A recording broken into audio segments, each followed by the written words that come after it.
So if you're looking to level a Warlock and wondering how to get started, this is the right place to be. We're going to go over your build options, which kind of setup you want to run, which runes to use, which talents to use, which spells to cast, along with what to look out for, what not to waste your time with, and a lot more. And of course, remember to subscribe like always. I have to say this or else nobody remembers to do it. There's not really any way to get any crazy runes at level 1, other than maybe Chaos Bolt, which you should get as soon as possible by freeing the frozen mob in your starter zone. Unfortunately, Incinerate comes from a level 22 elite in Southeast Red Ridge, so without a friend to help you, all you really have to get to level 10 is Haunt, Chaos Bolt, Shadow Bolt, your Imp, and Wands. Speaking of Wands, the Lesser Magic Wand is a great option to finish off mobs while you're tanking them after you're level 5. If you want to pick up Demonic Grace and Demonic Tactics in the starter zone, they're not really that good, but they're the best option for right now. I wouldn't really recommend using dots this early on because it's faster to just burn the mobs down, and that starts to change around level 10. You'll start to feel like even with Chaos Bolt, the mobs just don't really die that fast, so you're gonna have to switch to Haunt and killing stuff with dots and playing Warlock the typical way. Luckily, we get Voidwalker at level 10, which can tank stuff while you have dots on it. Unlike Hunters, there is no rune that makes our pet high threat ability into a real taunt, so you can use Tiny Threat in details to show exactly when you're going to pull your Voidwalker off if you select Display Pets when solo. You will have to be targeting the mob to see this, but you can use this to determine how much threat your Voidwalker can reasonably dish out and then match it with that amount of dot damage. This is usually Corruption and Curse of Agony. It's always a good idea to add up the total damage that your dots will deal to something and compare it to the health pool of the mob. That way you know exactly how much you need to put on it to kill it. You should pretty much always be killing at least 2 mobs at once. One you are tanking while wanding, and the other your Voidwalker is tanking while they're both dotted up. You can do 3 at once by keeping a mob feared, but you can't do this all the time. You need to judge the area that you're in and make sure that fear isn't going to pull a ton of stuff. In Season of Discovery, they increased mob health and damage a little bit. I never really felt the impact of this until I leveled Warlock with the Voidwalker. He actually gets beat up really hard, and so using Demonic Grace on cooldown just to give him dodge is a pretty good idea.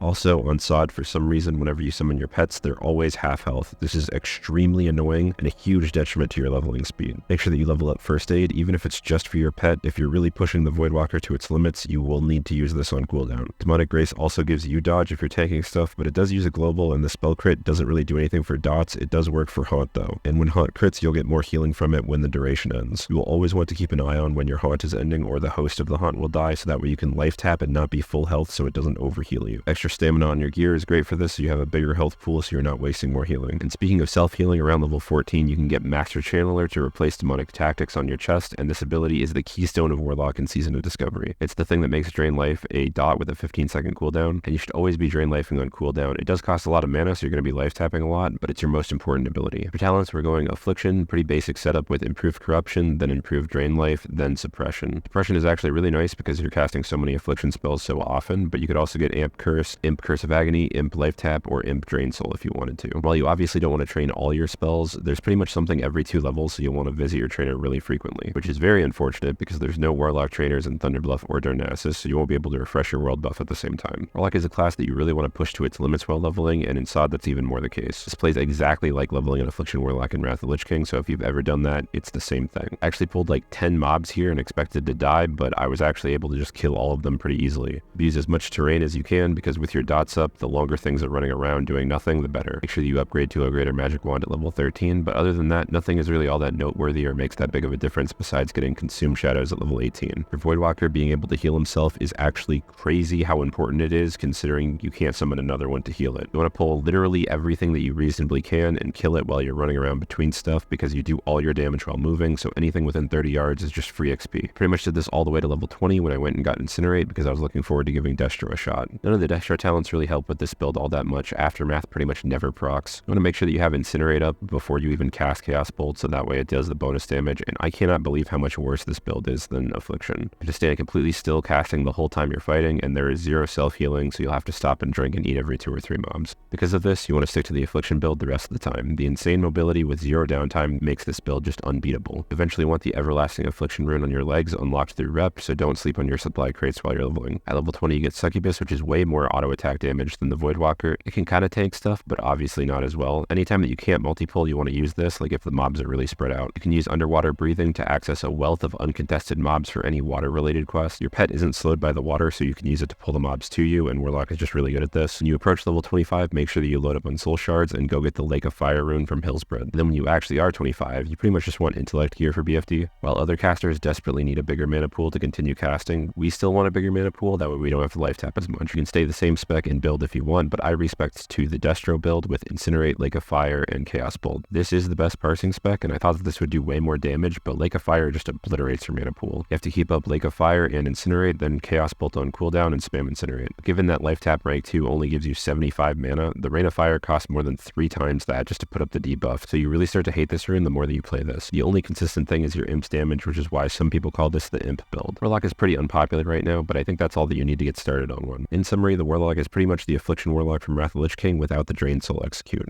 Hopefully we get that in the future and we see Destro, Affliction, and Tank Warlock being viable and good. I really hope we get a rune that makes life tap like a percentage or greatly buffed or something just for quality of life later. But overall, I had a ton of fun leveling the class, even though I'm greatly disappointed with the problems that Destro has. The main thing I was looking forward to with the Warlock was casting Chaos Bolt, but it's just underwhelming every single time that I used it. The Master Channeler rune really just completely defines the class because it's just so greatly overtuned. I expected a lot more considering what we had to choose from, and it seemed like they got all the crazy runes, but most of them just fall flat. If you like the Affliction stuff, I really highly recommend leveling yourself a Warlock. But if you were really looking forward to the Destro stuff, I would hold off just for now. Thanks for watching the whole video. If you're looking to level up another class, I have all the other ones in a big playlist right here.